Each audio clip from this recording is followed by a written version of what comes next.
परिचय। बच्चों, आज हम जीव तथा उनकी समष्टियों के बारे में सीखेंगे। क्या कोई मुझे बता सकता है कि जीव क्या होते हैं? सर, जीव सजीव प्राणी होते हैं जो उद्दीपन की प्रतिक्रिया करने, प्रजनन, वृद्धि करने में सक्षम तथा समस्थैतिक होते हैं। सही कहा रिया। और जीवों के उदाहरण हैं स्तनधारी, पक्षी, जीवाणु, कवक इत्यादि। लेकिन सर, हम उनकी समष्टि को कैसे परिभाषित करते हैं? अच्छा प्रश्न है राजेश। हम जानते हैं कि जीवों की समष्टि में कुछ विशेषताएं होती हैं। इन विशेषताओं के आधार पर हम जीवों की समष्टि को परिभाषित करते हैं। इस पाठ में आप जीव तथा उनकी समष्टियों के बारे में सीखेंगे। उद्देश्य। इस पाठ के अंत में आप निम्न करने में सक्षम हो जाएंगे: प्रमुख अजैव कारकों की चर्चा करना, अजैव कारकों के प्रति अनुक्रियाओं का वर्णन करना, अनुकूलन का वर्णन करना, समष्टि एवं इसके लक्षणों को परिभाषित करना, समष्टि वृद्धि की चर्चा करना, वृद्धि मॉडल की व्याख्या करना, जीवन वृत्त विभिन्नताओं की चर्चा करना, समष्टि पारस्परिक क्रियाओं की व्याख्या करना, जीव और इसका पर्यावरण। प्रकृति में दो संकुल हैं: अन्योन्य आश्रित पारस्परिक अभिक्रिया और परस्पर संबद्ध संस्थाएं, जीव तथा पर्यावरण। जीव केवल उपयुक्त वातावरण में जीवित रह सकते हैं, एक दूसरे को प्रभावित कर सकते हैं तथा पर्यावरणीय कारकों के पूर्ण संकुल द्वारा प्रभावित हो सकते हैं। पारिस्थितिकी जीव विज्ञान की एक शाखा है जो जीव तथा पर्यावरण के बीच होने वाली पारस्परिक क्रियाओं के अध्ययन से संबंधित है। जीवोम उन जीवों का एक प्रमुख पारिस्थितिकी समुदाय है जो एक विशिष्ट जलवायु या विशाल भौगोलिक क्षेत्र जहां वे पाए जाते हैं उनकी पर्यावरणीय दशा के लिए अनुकूलित होते हैं। आवास को उस स्थान के रूप में परिभाषित करते हैं जहां कोई जीव या जैविक समष्टि सामान्य रूप से रहता है या पाया जाता है। प्रमुख अजैव कारक। शब्द अजैव पारिस्थितिकी तंत्र के निर्जीव या भौतिक घटकों को संदर्भित करता है। ये हैं तापमान, जल, प्रकाश, मृदा। तापमान। सभी जीव तापमान के न्यूनतम तथा अधिकतम परास के बीच जीवित रहने के लिए अनुकूलित होते हैं। पृथ्वी की सतह पर अलग अलग क्षेत्रों में अलग अलग तापमान होता है, जबकि कुछ जंतु तथा पौधे अत्यधिक गर्मी या अत्यधिक ठंड सहन कर सकते हैं और कुछ मध्यम तापमान वाले परास में अच्छी तरह से वृद्धि कर सकते हैं। ऐसे भी जंतु हैं जिनके शरीर का तापमान विभिन्न पर्यावरणीय स्थितियों में घटता बढ़ता रहता है। मछली और मेढक जैसे जंतु असमतापी कहलाते हैं। जंतु जो अपने शरीर के तापमान को परिवेश के तापमान के अनुसार नियंत्रित कर सकते हैं होम्योथर्मल या समतापी कहलाते हैं। भौगोलिक प्रक्रियाओं में तापमान भी महत्वपूर्ण भूमिका निभाता है। हवाओं तथा पृथ्वी की घूर्णन के साथ साथ विभिन्न समुद्री जल के तापमान में अंतर समुद्री धाराओं को उत्पन्न करता है। जल। जल पारिस्थितिकी तंत्र का एक अजैव कारक है। सभी सजीवों को जल की आवश्यकता होती है। पृथ्वी पर जीवन के लिए जल महत्वपूर्ण है। जल घुलित गैसों जैसे कि जलीय जीवों के लिए आवश्यक ऑक्सीजन तथा जलीय पौधों के लिए आवश्यक कार्बन डाइऑक्साइड का परिवहन करता है और तापमान परिवर्तनों के बड़े प्रभावों को कम करने के लिए जल के निकाय ऊष्मा अभिगम के रूप में कार्य करते हैं। इस प्रकार सजीवों के लिए अधिक स्थिर वातावरण बनाने में मदद करता है। जल कोशिकाओं के भीतर एक महत्वपूर्ण जैव रासायनिक घटक भी है जहां प्रकाश संश्लेषण जैसी अनेक महत्वपूर्ण प्रक्रियाओं में इसके हाइड्रोजन तथा ऑक्सीजन परमाणु योगदान करते हैं।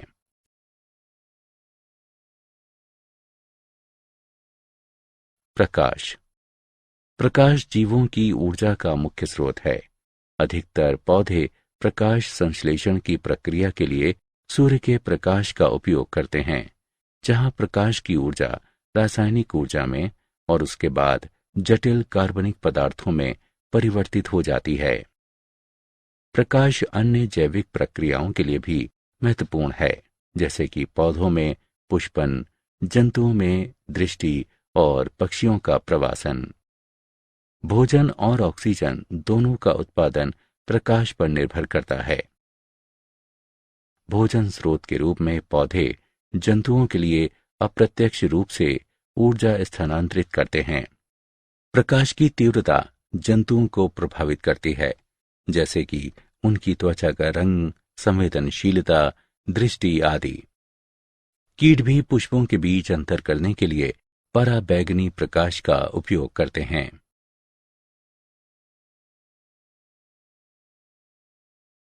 मृदा मृदा अधिकांश स्थल आधारित पारिस्थितिकी तंत्रों के लिए बुनियादी माध्यम है। मृदा एक जटिल एवं विविध पदार्थ है। मृदा नाइट्रोजन चक्र में महत्वपूर्ण भूमिका निभाता है, क्योंकि ये नाइट्रोजन स्थिरीकरण तथा विनाइट्रीकरण दोनों का स्थल है। मृदा अकार्बनिक खनिज तत्वों का एक प्राकृतिक भंडार है, जो सजीवों के लिए महत्वपूर्ण होते हैं। तत्व जैसे आयरन, जिंक, कैल्शियम और फास्फोरस। बेहतर मृदा में ह्यूमस नामक बहुत सारा कार्बनिक पदार्थ भी होता है, जो सजीवों से बनता है। ह्यूमस युक्त मृदा पादप जीवन को बहुत अधिक सहारा प्रदान करती है। अजैव कारकों के प्रति अनुक्रियाएं प्रक्रिया जिसके द्वारा जीव विविध बाह्य दशाओं के तहत अपेक्षाकृत स्थिर आंतरिक पर्यावरण बनाए रखते हैं, समस्थापन कहलाती है।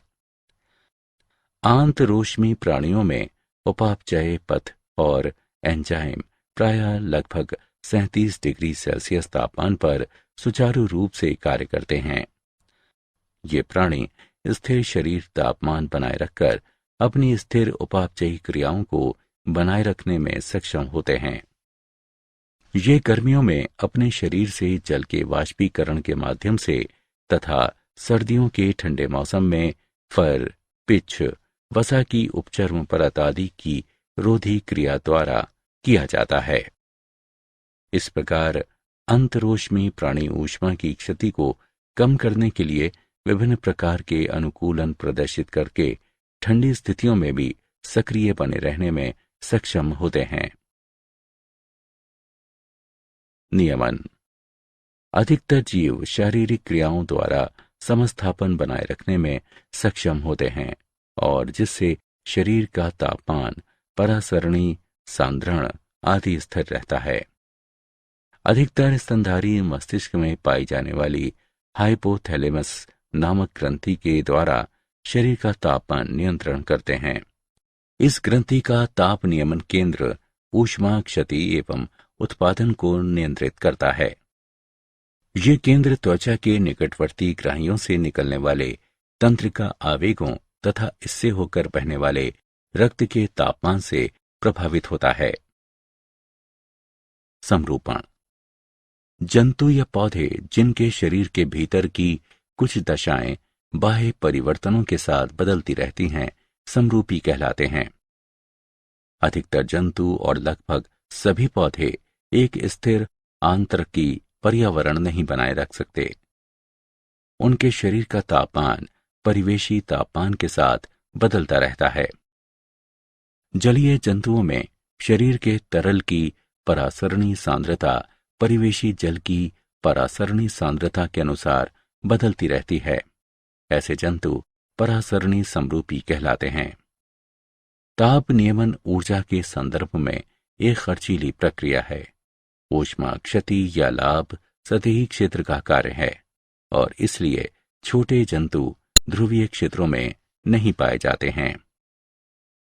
प्रवास।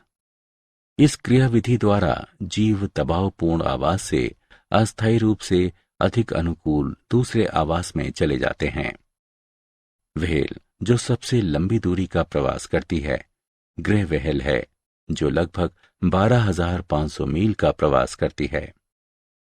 कीट जो सबसे लंबी दूरी का प्रवास करता है मरुटिड्डी है, जो लगभग 2,800 मील का प्रवास करती है। निलंबित वे जीव जो प्रवास नहीं कर सकते दबाव वाले समय में अपनी उपापचयी सक्रियता को निलंबित कर देते हैं और अनुकूल परिस्थितियां आने पर अपनी सक्रियता को पुनः शुरू कर देते हैं। मेंढकों एवं कुछ सरीसृपों, ध्रुवीय भालुओं में शीत निष्क्रियता तथा कुछ घोंघों और मछलियों में ग्रीष्म निष्क्रियता आदि निलंबन के उदाहरण हैं। अनुकूलन किसी पर्यावरण के अधिक अनुकूल बनने के लिए जीव के व्यवहार, कार्यकी एवं संरचना में समायोजन या परिवर्तन अनुकूलन कहलाता है। कुछ अनुकूलन हैं। सबसे महत्वपूर्ण समुदाय या कुटुंब वर्गों में एक साथ रहने की आदत। जंतु समान प्रजाति के अन्य सदस्यों के साथ समय बिताकर बहुत सारा लाभ प्राप्त कर सकते हैं। वे भोजन खोजने, शिकारियों के विरुद्ध रक्षा तथा अपने बच्चों की देखभाल करने में एक दूसरे की मदद कर सकते हैं। वृश्चिक मीन तथा पत्ती वाले मेंढक सहित जंतुओं की अनेक प्रजातियां अपने परिवेश से मेल करने के लिए अपना रूप बदल सकती हैं। मरुस्थलीय पौधों में अनुकूलन कुछ पौधे जो गूदेदार कहलाते हैं अपने तने या पत्तियों में जल संचित करते हैं। कुछ पौधों में पत्तियां या छोटे मौसमी पत्तियां जो केवल वर्षा के बाद ही विकसित होती हैं नहीं पाई जाती हैं। पत्तियों की कमी के कारण प्रकाश संश्लेषण के दौरान जल की हानि कम होती है। जल अवशोषित करने के लिए लंबे मूल तंत्र व्यापक रूप से फैलते हैं या भूमि में गहराई तक जाते हैं। कुछ पौधों में छोटा जीवन चक्र होता है। अंकुरण वर्षा के फलस्वरूप होता है। वृद्धि, पुष्पन और मृत्यु 1 वर्ष के भीतर हो जाती है। उष्ण कटिबंधीय वर्षावनों में अनुकूलन उष्ण कटिबंधीय वर्षावन कुछ पौधे सूर्य के प्रकाश तक पहुंचने के लिए दूसरे पौधों पर अधिरोहण करते हैं। कुछ पौधे सूर्य के प्रकाश तक पहुंचने के लिए दूसरे पौधों पर वृद्धि करते हैं। वन के धरातल पर उगने वाले पुष्प जंतु परागणकारियों को लुभाने के लिए बनाए गए हैं, क्योंकि परागण में सहायता करने के लिए वन के धरातल पर अपेक्षाकृत हवा नहीं होती है। चिकनी छाल तथा चिकने या मोम जैसे पुष्प पानी के बहने की गति बढ़ा देते हैं। समष्टियां समष्टि गुण प्रकृति में एकल व्यष्टि पृथक एकांत में नहीं रह सकता है।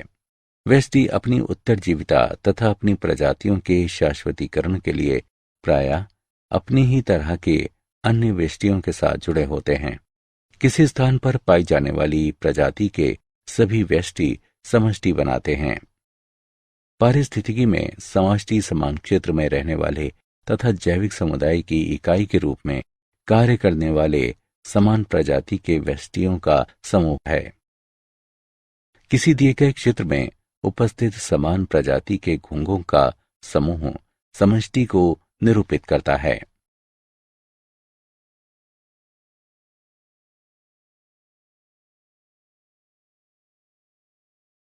समष्टि गुण घनत्व समष्टि का आकार प्रायः इसके घनत्व के पदों में व्यक्त किया जाता है। समष्टि घनत्व दिए गए समय में किसी इकाई क्षेत्र में उपस्थित प्रजातियों की व्यष्टियों की संख्या है। गणितीय रूप से D बराबर N/S, जहां D समष्टि घनत्व N एक विशिष्ट समय में प्रजातियों के व्यष्टियों की संख्या दर्शाता है और S स्थान की इकाइयों की संख्या को निरूपित करता है। जन्म दर किसी क्षेत्र में जन्म लेने वालों की संख्या एवं उस क्षेत्र की समष्टि का अनुपात प्रति 1000 समष्टि प्रति वर्ष के रूप में व्यक्त किया जाता है। मृत्यु दर। मृत्यु दर को उम्र या कारण के अनुसार सूचीबद्ध किया जा सकता है। किसी क्षेत्र में मरने वालों की संख्या एवं उस क्षेत्र की समष्टि का अनुपात प्रति 1000 प्रति वर्ष के रूप में व्यक्त किया जाता है। लिंग अनुपात। एक दी गई समष्टि में नर एवं मादा का अनुपात प्रायः प्रति 100 मादाओं पर नरों की संख्या के रूप में व्यक्त किया जाता है। समष्टि वृद्धि। समष्टि का आकार स्थैतिक प्राचल नहीं है, लेकिन ये समय के साथ बदलता रहता है, क्योंकि ये विभिन्न कारकों जैसे कि मौसमी परिवर्तनों, आहार उपलब्धता आदि पर निर्भर करता है। 4 मूलभूत पराक्रम जो एक विशिष्ट क्षेत्र की समष्टि के घनत्व को परिवर्तित करने में महत्वपूर्ण भूमिका निभाते हैं, वे हैं। जन्म दर। जन्म दर एक दी गई अवधि के दौरान एक विशिष्ट क्षेत्र में जन्म लेने वालों की कुल संख्या एवं कुल समष्टि का अनुपात है। इसे B से प्रदर्शित किया जाता है। मृत्यु दर। इसे समष्टि में मरने वालों की कुल संख्या एवं कुल समष्टि के अनुपात के रूप में परिभाषित किया जाता है। इसे D से प्रदर्शित किया जाता है। आप्रवासन। जब लोग या जंतु किसी देश में आकर बसते हैं तो उस देश के मूल निवासी नहीं होते हैं। इसे I से प्रदर्शित किया जाता है। उद्प्रवासन।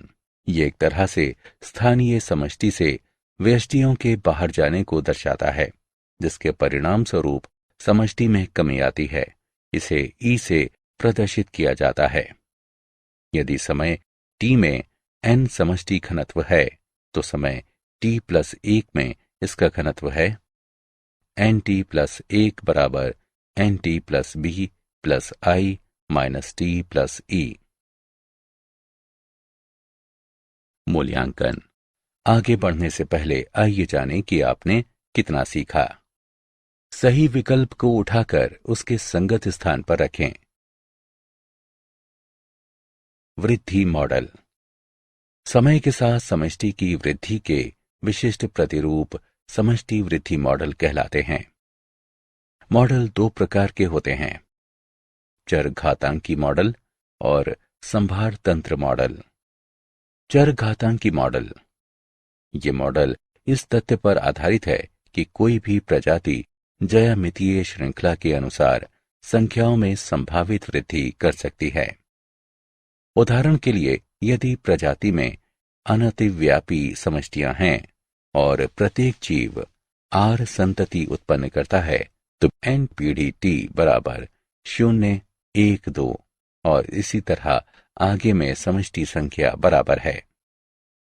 NT बराबर N0 गुणा R की घात T। जब T बड़ा है तो समीकरण एक चर घातांकी पराक्रम द्वारा लगभग सही अनुमान लगाया जा सकता है। NT बराबर N0 e की घात RT। यहां 3 संभावित परिणाम हैं। समष्टि में चर घातांकी तरीके से गिरावट आती है, समष्टि में चर घातांकी तरीके से वृद्धि होती है। समष्टि चर घातांकी मॉडल के अनुप्रयोग को परिवर्तित नहीं करती। सूक्ष्म जीव विज्ञान, संरक्षण जीव विज्ञान, कीट पालन, पादप या कीट संगरोध और मत्स्य पालन। संभार तंत्र मॉडल। संभार तंत्र मॉडल के अनुसार समष्टि वृद्धि की दर सीमित हो सकती है, अर्थात समष्टि घनत्व पर निर्भर हो सकती है। R बराबर R0 गुणा 1 - N/K। कम घनत्व पर अर्थात NK से बहुत ही कम है, समष्टि वृद्धि दर अधिकतम और R0 के बराबर होती है। समष्टि वृद्धि दर समष्टि संख्याओं N के साथ घटती जाती है और जब N बराबर K तो 0 पर पहुंचती है।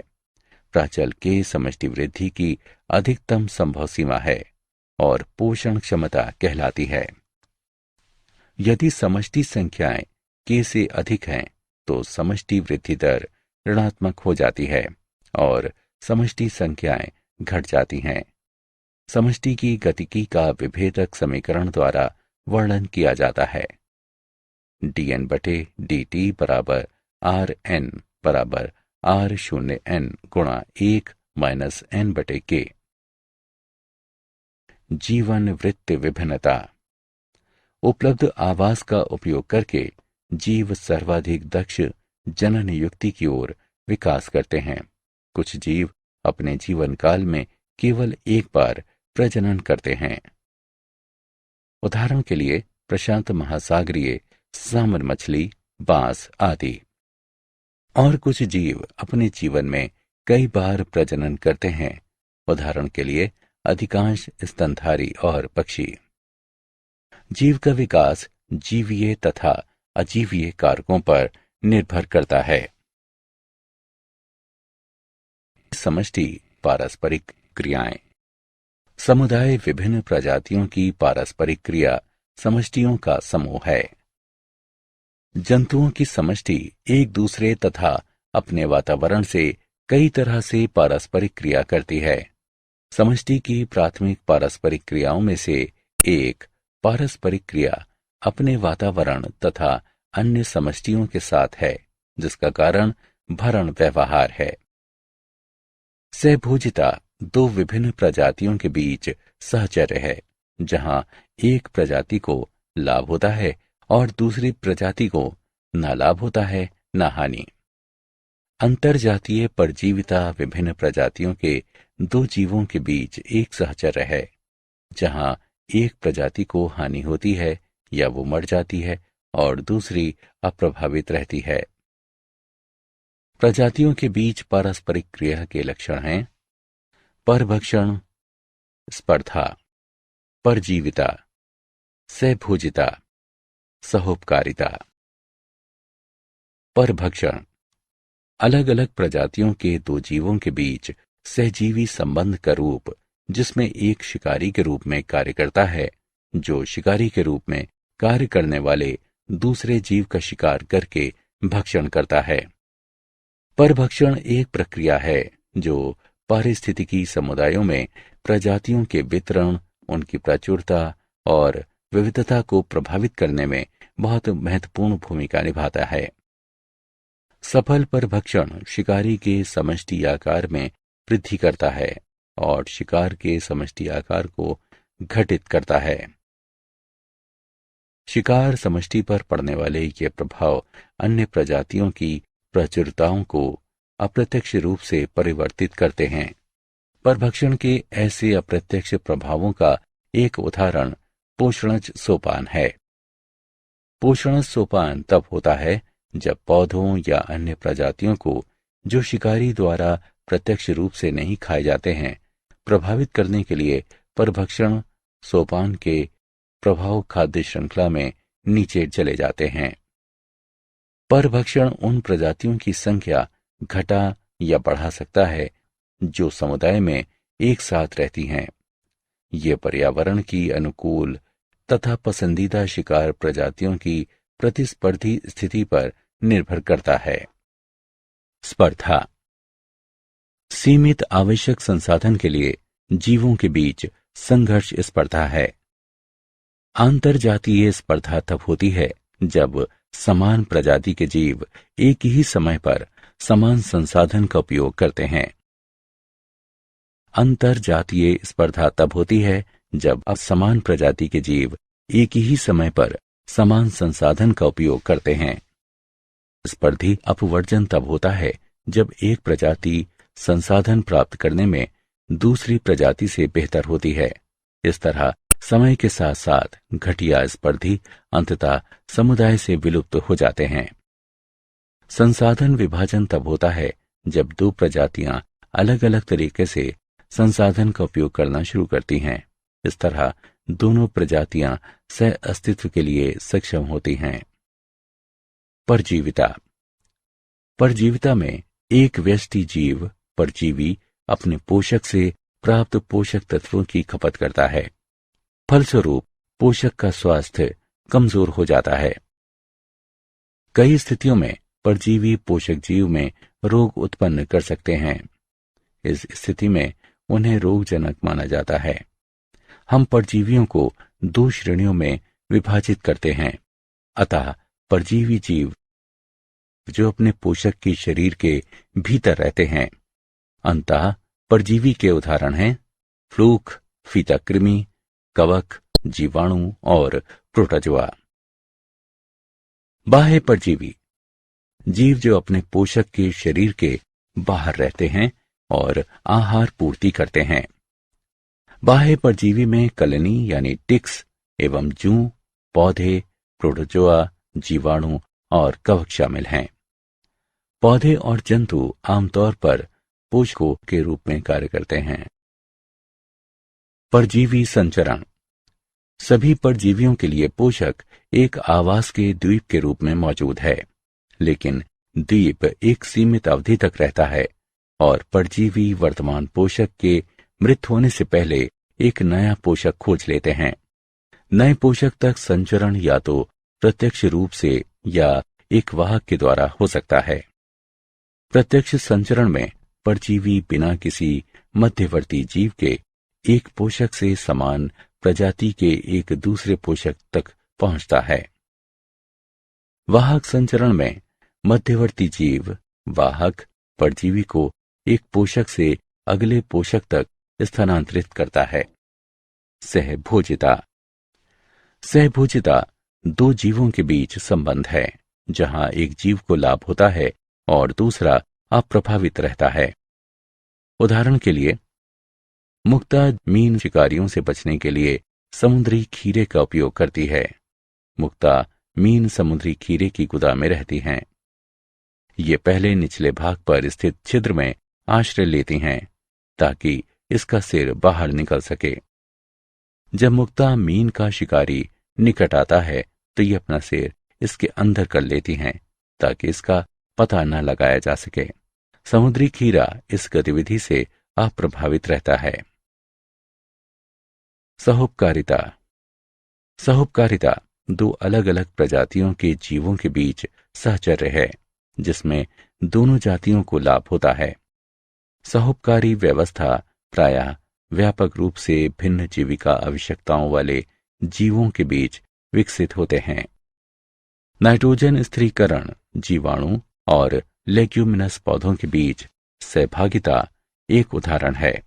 इसी तरह गाय और रूमेन जीवाणु के बीच सहचर्य है। पाचन तंत्र में रहने वाले जीवाणु गाय द्वारा खाए गए पौधों को पचाने में मदद करते हैं। पेड़ की जड़ों और कुछ कवकों के बीच सहचर्य प्रायः सहोपकारी होते हैं। क्या आप जानते हैं कवक पारिस्थितिकी तंत्र के अलग अलग घटकों के बीच संतुलन बनाने के लिए आवश्यक हैं और जीवन के स्थायित्व एवं निरंतरता की गारंटी हैं। कुछ कवक एंजाइम और अम्ल स्रावित करते हैं जिनसे रोगों का उपचार करने में मदद मिलती है, जैसे कि पेनिसिलियम कवक जो एंटीबायोटिक पेनिसिलिन उत्पन्न करते हैं। सारांश आइए हमने जो कुछ सीखा है उसे संक्षेप में दोहराएं। प्रकृति में 2 संकुल हैं, अन्योन्य आश्रित पारस्परिक अभिक्रिया और परस्पर संबद्ध संस्थाएं, जीव तथा पर्यावरण। शब्द अजैव पारिस्थितिकी तंत्र के निर्जीव या भौतिक घटकों को संदर्भित करता है। प्रक्रिया जिसके द्वारा जीव विविध बाह्य दशाओं के तहत अपेक्षाकृत स्थिर आंतरिक पर्यावरण बनाए रखते हैं, समस्थापन कहलाती है। जंतु या पौधे जिनके शरीर के भीतर की कुछ दशाएं बाह्य परिवर्तनों के साथ बदलती रहती हैं, समरूपी कहलाते हैं। प्रवास एक क्रियाविधि है जिसके द्वारा जीव दबावपूर्ण आवास से अस्थायी रूप से अधिक अनुकूल दूसरे आवास में चले जाते हैं। मेढकों एवं कुछ सरीसृपों, ध्रुवीय भालुओं में शीत निष्क्रियता तथा कुछ घोंघों और मछलियों में ग्रीष्म निष्क्रियता आदि निलंबन के उदाहरण हैं। किसी पर्यावरण के अधिक अनुकूल बनने के लिए जीव के व्यवहार, कार्यकी एवं संरचना में समायोजन या परिवर्तन अनुकूलन कहलाता है। किसी स्थान पर पाई जाने वाली प्रजाति के सभी व्यष्टि समष्टि बनाते हैं। पराक्रम, जो एक विशिष्ट क्षेत्र की समष्टि के घनत्व को परिवर्तित करने में महत्वपूर्ण भूमिका निभाते हैं, वे जन्म दर, मृत्यु दर, आप्रवासन एवं उत्प्रवासन हैं।